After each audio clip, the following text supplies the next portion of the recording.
Coming up, the attraction signage has just been installed for Remy's Ratatouille adventure in EPCOT. We take a look at the newly announced boarding group system for Star Wars Rise of the Resistance going into effect next week at Disney's Hollywood Studios. And we take a look at who just got let go as Disney lays off 700 live entertainment actors at Walt Disney World. All that and more on the way. This is Mickey Views News. All who come to this happy place, welcome. Now I'm the king of the swingers. That's what EPCOT is, an experimental prototype community that will always be in a state of becoming.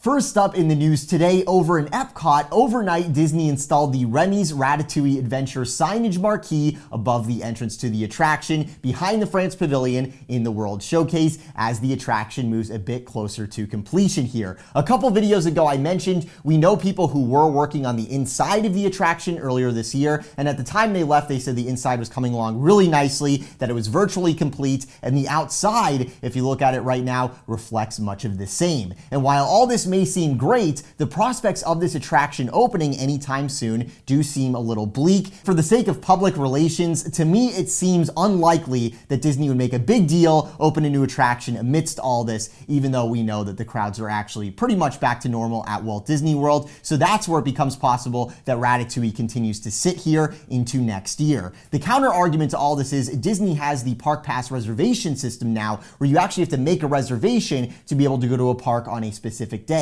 So Disney does have a mechanism in place already to limit the crowds in the parks, and also Disney now has the virtual queues tab on the My Disney Experience app, and they can also limit at an attraction level how many people are going over there to check out the attraction. Looking at the sign itself, you'll see it has some really nice gold leaf accents on there that were painted on that look really nice. Unlike a lot of this project, which is a direct clone of the original version in Disneyland Paris, the sign here looks quite a bit different than the signage in Disneyland Paris. It's not just a different ride name on the sign. Of course, it's the same blue oval from the Ratatouille logo, but also you have that gold section above, but now you also have spoons that are going below the lettering, really giving it a nice look here. It's very good for us to see an original addition with this project here. Let me know what you guys think. I really wish I could see the future. I really want to tell you guys when we'll be able to ride this attraction, expect to see it open, but I can see it going so many different ways, right? Disney can limit capacity, do virtual queues, open it very soon, or Disney might want to wait till sometime next year when they can maximize on room bookings and attendance spikes by opening the attraction in a much bigger way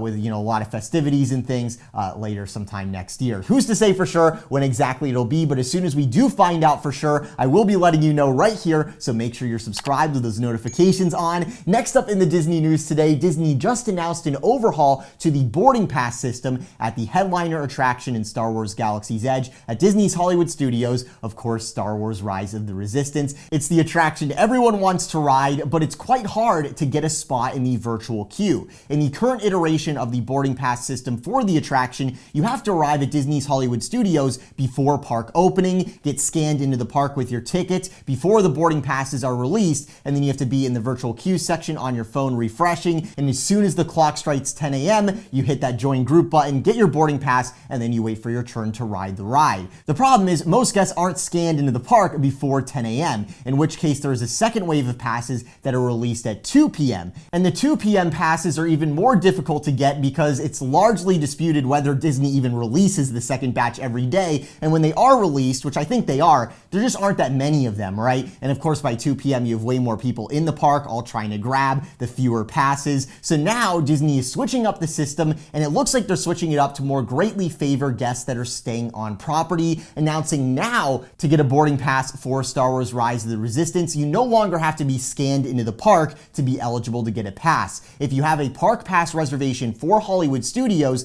that day at 7 a.m., you can go into the app and grab a boarding pass for the attraction, but it is still geographically restricted. Disney says you have to be near the park, and right now it's very much up for interpretation what near the park means. I guess we'll find out on November 3rd. My guess is what this means is to be able to be eligible to get a boarding pass at 7 a.m., you have to be on property or pretty close to being on property to be eligible. This would enable guests staying at the surrounding hotels to grab boarding passes well before locals who are miles and miles away show up and try to get them, giving hotel guests the advantage, which they are paying for. I mean, if you look at the rooms around Disney right now, the rooms in Disney, the rates are pretty pricey compared to the rest of the country, where most places right now room rates are at all-time lows. The second wave of boarding passes will still be going out at 2 p.m. if you missed the first wave. Whether or not this new system will help the situation, if the guests will like this more or not, remains to be seen, but annual pass holders are naturally worried that this new system is designed specifically to keep them from getting boarding passes, as now at 7 a.m. all the resort guests will be booking up all the passes, right? But I do understand the concerns from locals and pass holders here,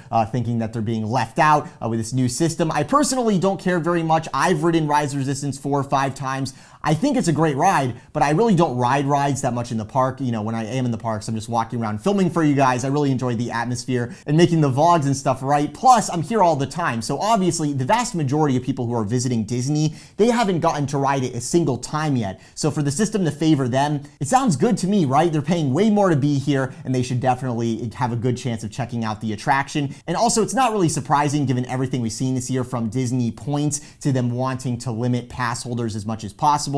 I think that's why we're going to see the park pass reservation system stay in place for a while. And CEO Bob Chapek has gone as far as to say on a recent earnings call how pass holders are less profitable than guests that are there, you know, paying for hotels. They're only there for a week. They spend a lot more money, things like that. And speaking of all of that, we have some more corporate news to talk about here, as just one day after I made a video where we were talking about the 50th anniversary, and I floated the idea of how we've heard the Monsters Inc. laugh floor might possibly close and be replaced. The Actors Equity Association then announced that 700 equity cast members were being laid off, including the entire crew that runs the Monsters Inc. laugh floor and makes it possible. Some of them have been there since rehearsals, like since the attraction first started. In fact, today the signage for the attraction was covered up, and there goes another Tomorrowland attraction. Now, when you walk into Tomorrowland, on one side you have the ripped up Stitch theaters from Stitch's Great Escape, and on the other side, now you have no laugh floor because Disney doesn't want to pay employees to run it.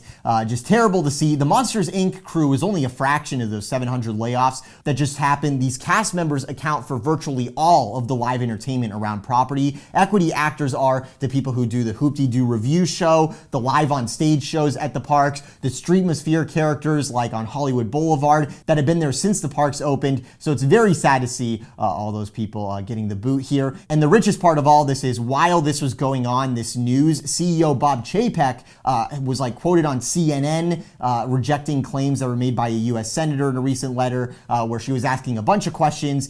With the overall theme, we've been wondering, basically, I feel like the gist of the letter is, how is it that you can't afford to pay hourly employees, right? You're laying all these people off, but you can afford to go back up to full executive compensation to the tunes of tens of millions of dollars, which has also happened this year. And Chapek's response, after weeks of this letter kind of floating around and Disney sort of avoiding it, he said that basically the questions were ill-considered and misleading, was the gist of what he was saying. And I mean, we've seen this a million times. Disney's not special. It is a mega corporation just like any other mega corporation, where even when a giant company goes bankrupt and fails to issue the promised employee severance, the executives still make millions in bonuses. We saw this with Toys R Us a few years ago, for example. The executives got bankruptcy bonuses, they're called, which is just wild. What makes Disney special to me is not this massive profit-taking apparatus. It's the stuff that individual artists did under the Disney name that makes me appreciate it so much to be sitting here talking to you about it every week. And also the cast members, those are the things that make Walt Disney World special, right? It's not like the corporation that runs it. They didn't create any of this stuff, right? And a big chunk of what makes the parks especially so special, it was done before it was even a mega corporation. It was back in the days when Disney was a family-run company. And these days, instead of Walt being the driving force behind the company, it's more like he's a brand mascot or someone they reference to shore up support. Like, for example, something that really didn't sit well with me was Disney got rid of the Grand Floridian Orchestra after something like 30 years, and their statement in response to this, when the media asked about it, they said something like, "We're following Walt's lead, we're changing out experiences." And you're like,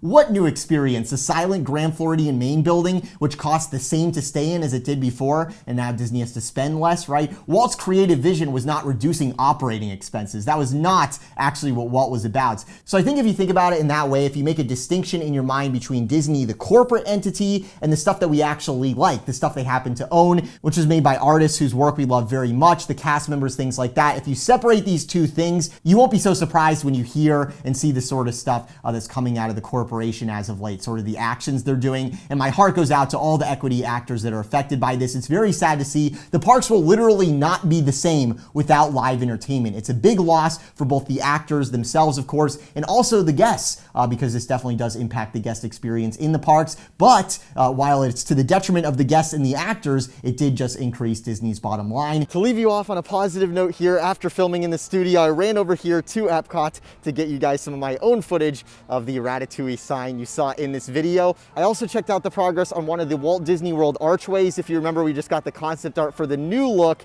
Now, if you see here, they've already begun painting that royal blue that goes under the Walt Disney World logo itself. It looks a little funny right now. And then also over at the Magic Kingdom, of course, we saw the work they were doing a couple weeks ago. Now they've completed a good section of it. And if you look at the Magic Kingdom archway itself, the castle is now painted that iridescent color. Looks really cool. Let me know what you guys think about all of that. Thank you guys so much for watching the video live from here outside Ratatouille in EPCOT. This is Brayden. I'll talk to you soon. Have a magical day.